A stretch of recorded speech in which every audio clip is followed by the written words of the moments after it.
ça? Le Beaufest, c'est un événement de la ville ou Dans l'émission 8, Mathieu, écoute, on démystifie qu'est-ce qui traîne depuis 4 ans pour moi.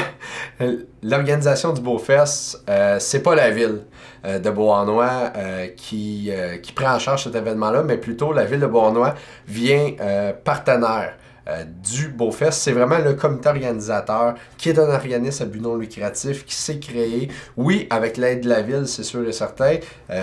Mon rôle est toujours comme coordonnateur au loisir dans cette organisation-là, mais en aucun cas, la ville est vraiment l'organisateur.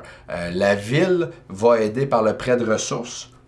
J'en suis une preuve vivante, malgré que je prends beaucoup de temps personnel, individuel aussi sur le temps bénévolat. On a plus de 200 bénévoles, donc ça me fait plaisir de faire partie de ces 200 bénévoles-là. Par la suite, près de matériel, beaucoup. On va aller faire une petite tournée tantôt des installations de la ville.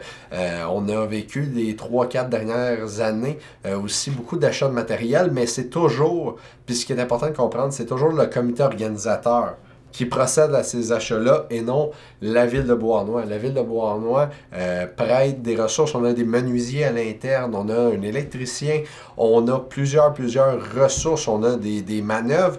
Donc, la ville de Beauharnois prête ces ressources-là au comité organisateur selon la demande, mais en aucun cas, c'est réellement la ville qui organise cet événement-là. Donc, c'est dit à l'émission 8, on a clarifié le dossier, donc on va pouvoir continuer jusqu'à 12 en sachant que c'est vraiment le comité organisateur de la Fête des citoyens qui organise le Beaufest. Mais tantôt, tu as comme dit, ils ont fait des achats d'équipements, ouais. d'affaires, mais c'est ça qui est storé? Ou... Oui, c'est ça exactement. Ben, c'est que quand on parle d'achat de matériel, c'est que plus...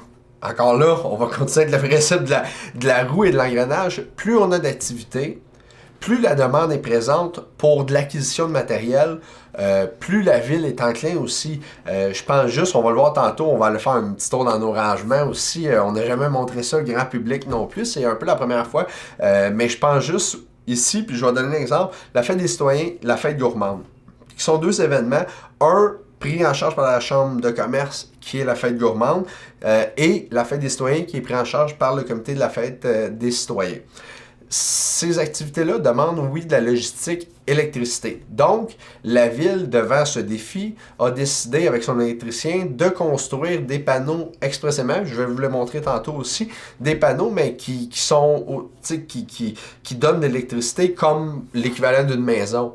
Mais quand on y va avec des spectacles de grande envergure, on n'a pas le choix d'avoir toute cette logistique-là. Par contre, si on fait juste une activité séparée et là, la ville, le comité, les coûts sont pas séparés à plusieurs, c'est plus difficile un petit peu de répartir ces coûts-là et de justifier ces coûts-là aussi. Tandis que là, avec 2, 3, 4 organisations, là, on split, désolé de l'anglicisme, mais on sépare les coûts.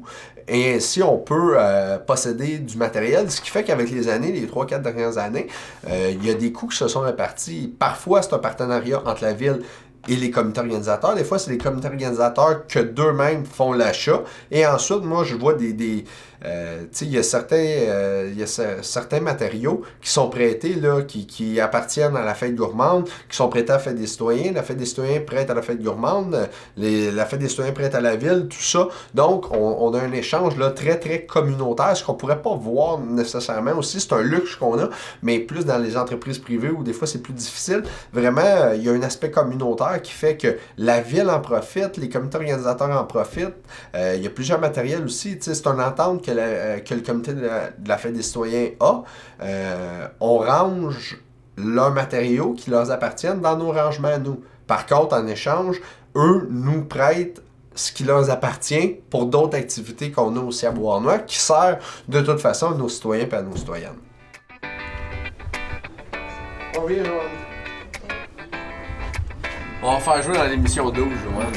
On va faire ça avec toi.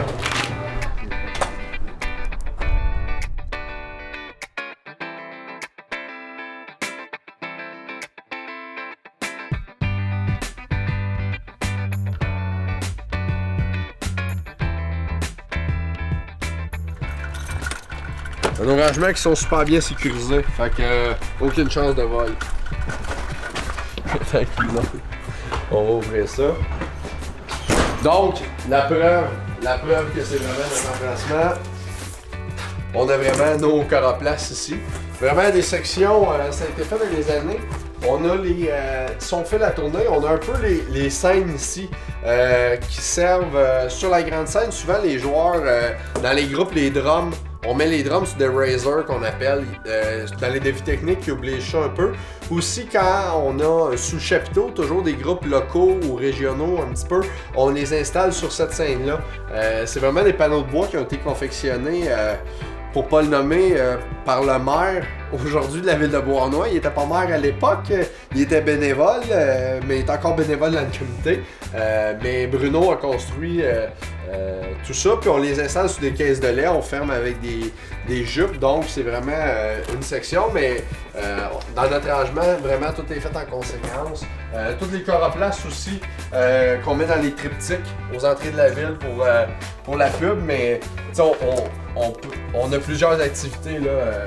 C'est un petit peu trop gros là, mais en même temps, que ce soit une activité ville, comité organisateur de différents événements, sont gardés année après année aussi dans les endroits parce qu'après ça on fait juste changer les dates des fois pour diminuer les coûts un petit peu. Les caisses de lait aussi qui servent à ça. On a tout le matériel de sonorisation aussi qu'on possède. Donc d'autres activités. Ça c'est un peu plus un volet ville ici, de ce côté-ci le plus événementiel. Ça c'est une section parce que c'est l'ancien garage municipal de la ville de Maple Grove dans le temps que les villes étaient divisées. On a aussi, quand on a besoin de chaises, des plaques aussi pour tous les événements. On y va vraiment, nos tables bistrot qui sont en haut. Ça sert à beaucoup d'événements. Pour le Beaufest, on a besoin des tables bistrot en dessous du chapiteau. Les plaques hot dog, on fait souvent les repas de bénévoles aussi avec ça. Ce qui est important de comprendre aussi, le partenariat est fait en sorte que sur le conseil d'administration, parce que l'organisme à but non lucratif est géré par un conseil d'administration, mais la ville de Beauharnois a quand même un siège qui est attribué sur le conseil d'administration. Donc, 5 places sur ce conseil d'administration-là, la ville en possède un, que ce soit par un élu, que ce soit par un administrateur de la ville. Dans ce cas-ci, depuis le début de la renaissance de la Fête des citoyens, c'est vraiment le coordonnateur au loisir, donc moi qui est assis sur le comité, qui prend part à tous les conseils d'administration, qui fait un compte-rendu aussi à nos élus. Donc, c'est mon rôle pour cette fête-là.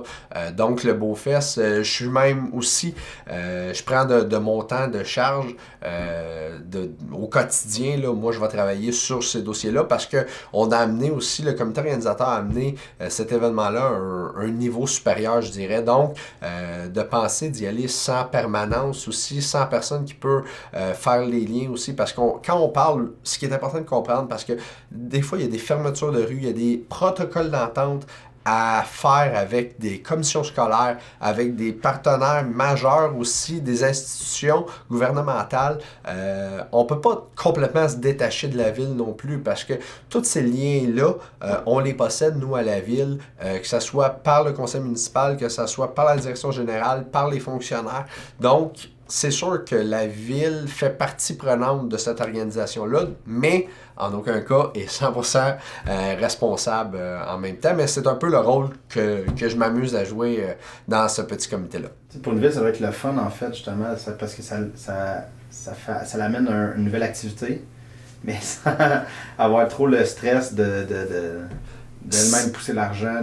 Ben, c'était un peu la vision, parce que oui, la ville investit un montant d'argent, investit des ressources. Par contre, c'était le nerf de la guerre. Quand on a reparti, je dirais plutôt, la fête des citoyens, c'était une volonté de redonner aux citoyens cette fête-là.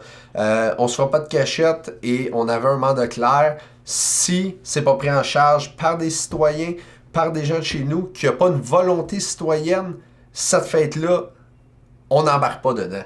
C'était le message clair qu'on avait. Et il y a des citoyens et citoyennes qui se sont levés, qui ont dit, nous, on veut le prendre en charge, mais à la grosseur de fête qu'on a, ça se fait pas tout seul, puis ça se fait pas sans la ville. Donc, c'est la roue qui a tourné. La ville dit, bon, d'un côté, je vais avoir mes citoyens. De l'autre côté, les citoyens disent, bon, on peut pas le faire sans la ville non plus. Donc, on a parti cet engrenage-là de cette façon-là. Mais c'est sûr, clair, net et précis, que la ville agit comme agent facilitateur. Mais on ne pourra jamais discarter la ville d'un tel événement, que ce soit, comme je disais tantôt, les ententes, que ce soit aussi toutes les ressources aussi, parce que tous les terrains où on le fait, le prêt de matériel, il y a beaucoup de ressources qui appartiennent à la ville, mais pour la ville, on n'a pas non plus 200 cols bleus. Tu sais, dans le comité organisateur, il y a 200 bénévoles minimum. Puis au fil des années, je dirais, il y a peut-être 500-600 bénévoles qui sont passés. Ça change à chaque année, il y en a qui reviennent. Mais on peut pas penser une ville recruter 600 cols bleus à l'espace de 3-4 ans. On n'a pas ces ressources-là. Donc, d'où là l'importance du partenariat entre le comité organisateur et la ville.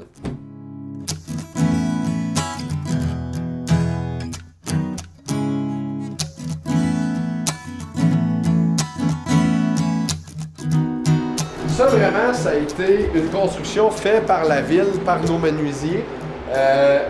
C'est vraiment notre gang qui a fait ça, mais pour la fête gourmande, pour la fête des citoyens, ça a été construit parce que c'est rare que la ville va tenir, puis je dirais que ça arrive à peu près jamais ou très rarement. Mais en événement, on a tout le temps un bar, n'importe quand, puis ce qu'on disait, c'est...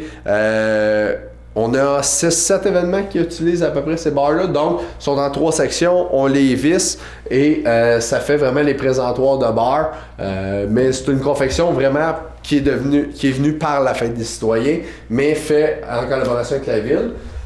Ces achats-là aussi, ça c'est un achat vraiment qui a été fait par le comité organisateur. Il y en a ici des bobines, il y en a ici en arrière en même temps.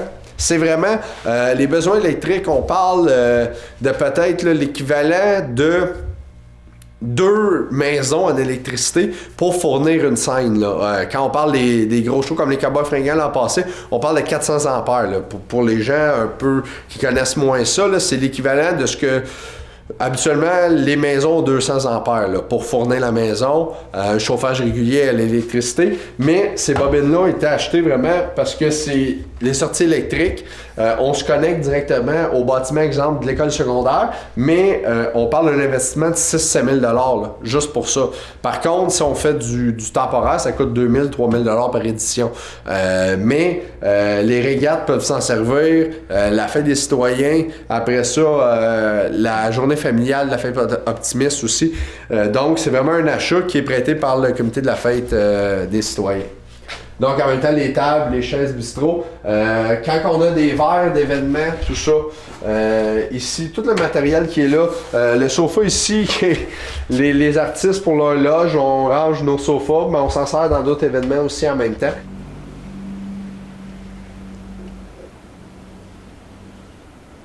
Juste pour la ville, c'est parce que tu sais, quand ils vont faire le souper du président, ils font des levées de fonds, mais les villes, c'est ça. Pas vraiment faire ça. Non, c'est ça. C'est l'avantage. Je dirais le luxe d'avoir un conseil d'administration, un organisme à but non lucratif, c'est que, les dernières années, les villes ont fait... Là, je vais mettre mon chapeau ville un peu. Et on fait les journaux et la télévision pour beaucoup de mauvaises raisons. Donc, les commissions Charbonneau, peu importe. Mais en même temps, la ville aussi a un mandat qui a une certaine limitation. Quand on parle d'événementiel, de partenariat, c'est sûr qu'un organisme à but non lucratif qui est là, qui fait une levée de fonds comme cette année, là, la Fête des citoyens comme organisateur, fait une levée de fonds, là, le souper du président avec, Mario Jean, Étienne Dano. Donc, dans ce partenariat-là, la ville prête ses installations, dans ce cas-ci l'Arena, mais quand on parle de partenariat, d'aller solliciter des partenaires, on passe jamais par la ville, c'est pas la ville qui organise. Donc, aussi, il y a une certaine transparence. Tous les états des résultats, les états généraux du conseil d'administration sont publics. Donc, dans le partenariat aussi, le comité organisateur est très transparent, remet ses chiffres à la ville voit les chiffres encore là, mais cette facilité-là d'aller chercher des partenaires, d'inclure les gens du privé, du milieu communautaire, la ville n'a pas ce luxe-là de pouvoir y aller où c'est toujours plus frileux, c'est toujours plus dangereux aussi. Tandis qu'un organisme qui est géré par des bénévoles, qui a des comptes à rendre à la ville, à ses partenaires, parce que de toute façon, la ville fait partie des partenaires. Donc, le comité organisateur a à rendre des comptes à ses partenaires, mais ça facilite grandement ces ententes-là aussi, parce que on a vu certaines années, puis beaucoup de festivals fonctionnent de la même manière. C'est des organismes à but non lucratif, et c'est aussi des fois des employés qui peuvent être à temps partiel, plus spécialisés aussi, ce que les villes ne possèdent pas en même temps. Donc, c'est un peu le pourquoi de l'organisme qui est en place, mais surtout pour le sentiment d'appartenance. Tu sais, le sentiment d'appartenance pour des bénévoles, pour des gens. J'appartiens au comité organisateur de la Fête des citoyens. C'est très important, mais on le voit avec les années, c'est difficile. Dans l'opinion publique, les gens pensent que c'est la ville. Mais c'est pas la ville, c'est vraiment le comité organisateur. Oui, la ville est en arrière, la ville va toujours être là, mais la Caisse des Jardins est là depuis le début, Canac est là depuis le début comme partenaire. Faut voir vraiment la ville de cette manière-là. C'est juste que l'aide est différente d'un partenaire qui donne un montant d'argent pour avoir une visibilité. La ville, elle, c'est pour avoir un événement chez elle pour ses citoyens.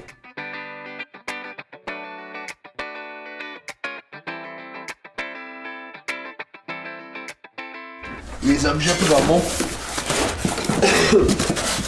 T'sais, nos chandails de bénévoles aussi, année après année, on en fait faire une certaine partie, mais il nous en reste toujours. Donc, on peut les serrer aussi. Ça nous évite de perdre ces chandails-là, mais vraiment pour identifier nos bénévoles. Donc, dans l'entrangement, ça nous permet vraiment tout ce stock-là parce que aussi, ça l'évite aux bénévoles qui s'impliquent d'avoir à storer leur garage, de tout ça, parce que ça a été un frein les premières années. Vraiment, Bernard, qui était le premier président du renouveau de la fête, je pense que son garage a servi à ça. Donc, avant d'avoir un divorce puis que sa femme le laisse, on a décidé de serrer le stock ici un peu.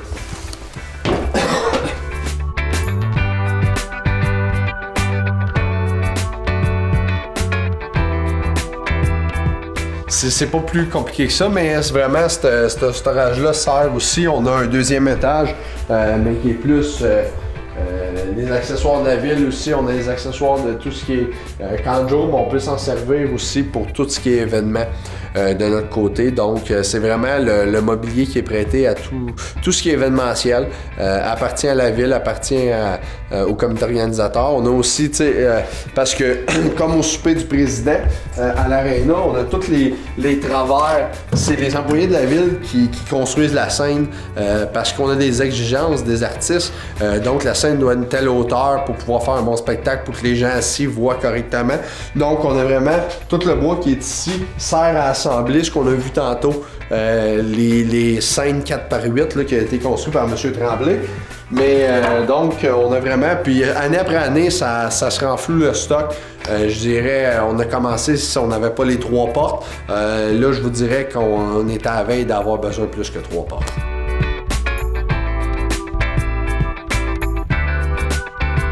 Les partenariats sont Là, on parle de partenariat depuis tantôt entre la ville, entre le comité organisateur. J'ai parlé tantôt de partenaires financiers qui sont là depuis le début avec nous. Des partenaires, c'est le nerf de la guerre là, pour un événement comme nous. Et un des mandats, l'ancien président Benoît Sauvé, qui était là l'an passé, qui a amené les Cowboys fringants, l'idée des Cowboys fringants, quand on s'est assis dans un post-mortem l'an dernier, on voulait développer encore plus de partenariat. Il y a un partenariat qui va être annoncé, je vous dirai pas lequel, mais avec, on a vu dans l'émission 4, si je ne me trompe pas, ou 5, Born Free, la marque de linge. Donc, on va avoir une annonce qui va être faite à la mi-avril environ avec eux. Mais aussi, il y a un partenariat qu'on a annoncé à la conférence de presse avec Camping Caravaning. Très, très important. On parle d'une clientèle qui se déplace, une clientèle qui veut faire des événements. l'idée a germé un petit peu de me promener de festival en festival. C'est de mon côté, c'est un peu moi qui est arrivé avec cette idée-là, pas parce que je suis l'inventeur de cette idée-là. Des fois, je suis le meilleur copieur du monde aussi dans cette réalité-là. Mais j'avais vu dans certains festivals beaucoup de... même Benoît aussi, qui est l'ancien président, là, qu'on a concocté un petit peu ce partenariat-là ensemble. On avait vu beaucoup de gens qui viennent de l'extérieur, donc ont 1h30, 2 heures de route. Les gens, comme pour nous, Sherbrooke, Québec, qui voulaient venir à notre festival, qui viennent souvent pour les artistes qu'on présente, qui viennent des fois parce que le site est beau, peu importe la raison, mais on ne se fera pas de cachette que le sud-ouest ou le sud de la Montérégie, là, les hôtels sont déficients. On a des hôtels à Brossard, on a une à Valleyfield, on a une à Vaudreuil. Si on compte qu'on a 6000 personnes, à peu près entre 4 et 6000 personnes par soir, il manque de monde puis de place dans les hôtels. Donc, les gens, les amateurs de camping, c'était une clientèle qu'on voulait aller chercher. Bon, il y a des spectacles qui vont être annoncés dans cette thématique-là aussi incessamment, mais on a beaucoup de terrain vaste. On a des écoles primaires, des stationnements d'écoles primaires qui sont disponibles l'été, qui ne sont pas utilisés. Donc, l'idée a germé de travailler en partenariat avec la Montérégie Sud Camping Caravaning, donc, mais la section régionale Montérégie Sud. Madame Bonhomme, qui, par la force des choses, des recherches, est une résidente de Beauharnois en plus, donc la porte d'entrée est assez facile.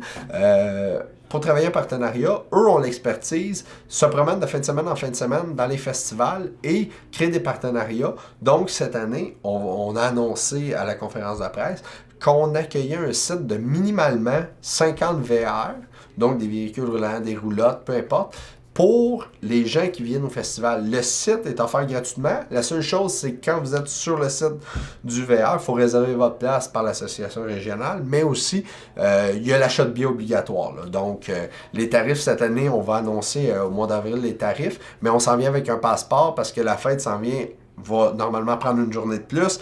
Donc, vous allez voir un nouveau concept aussi en même temps. Donc, les gens vont juste devoir se procurer les macarons pour participer à la fête, pour avoir accès. Mais c'est qu'on va attirer encore là une clientèle qui vient de l'extérieur. Donc, on a 2 heures de route à faire.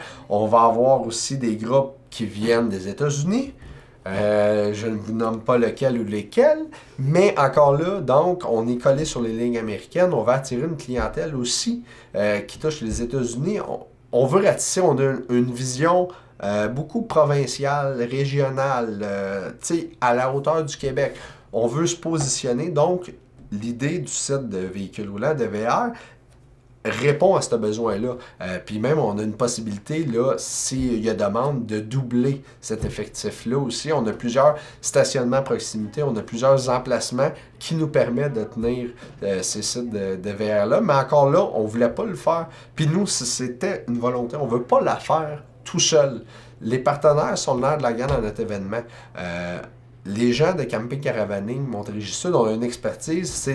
C'est des pros là-dedans. Là. Ils en font à l'année, à tous les fins de semaine, à partir de mai jusqu'en septembre. Ils sont partout, ils ont une activité à tous les fins de semaine. Donc, on s'est collé à ces gens-là qui ont accepté d'embarquer dans l'aventure avec nous. Puis on espère d'année en année, on va pouvoir répondre à un besoin qui est là. Parce qu'on recevait des téléphones souvent. Là, puis moi, mon bureau, puis on est dedans. Mais je recevais beaucoup, puis là, je leur disais, ben non. Ou les gens disaient, ben où est-ce qu'on peut dormir? Ben, à Valleyfield, vous avez 25 minutes de route à faire. Ouais, OK. Tu sais, c'était pas... On s'adapte aussi aux demandes de notre clientèle parce qu'au départ, cette fête-là était beaucoup plus locale, régionale. Mais là, avec les années, elle s'en va beaucoup plus dans une tangente provinciale. Donc, c'est important pour nous de répondre aux besoins de nos participants, de nos festivaliers. Parce que ça va être en arrière là-dessus. Ouais, ben ça va être comme dans la cour, là. Mais là, tu sais, comme là, c'est pas des fêtes, c'est pas... ça peut plus rentrer là à cette heure. C'est de la boîte. Sinon, et là, on est tout le temps, genre, pendant qu'il y a les enfants. Moi, j'irais filmer un peu plus de l'autre sens, là, mettons, sur Cadieux. On est vraiment sur les lieux. Ici, on est au coin de Cadieux, de la rue Morel. Donc, on voit déjà le fameux VR du célèbre Marc-André Rioux, du groupe Lendemain de veille quand même, qui est déjà installé. pour le festival. Donc, Marc-André est prêt à fêter avec nous. On est au mois de mars, puis il est déjà là. Donc, on a tout le champ ici qui est disponible pour ce site-là. On a le parking de l'école aussi, Saint-Paul, qui sont partenaires avec nous. Donc, on parlait de 50 véhicules récréatifs, mais on peut aller facilement à quasiment 250, 300 aussi. Mais on se maintient dans une première année qui est test à 50. Puis si jamais la demande, il n'y a pas de problème d'aller plus loin, là. Mais ça va être vraiment ici le site de VR.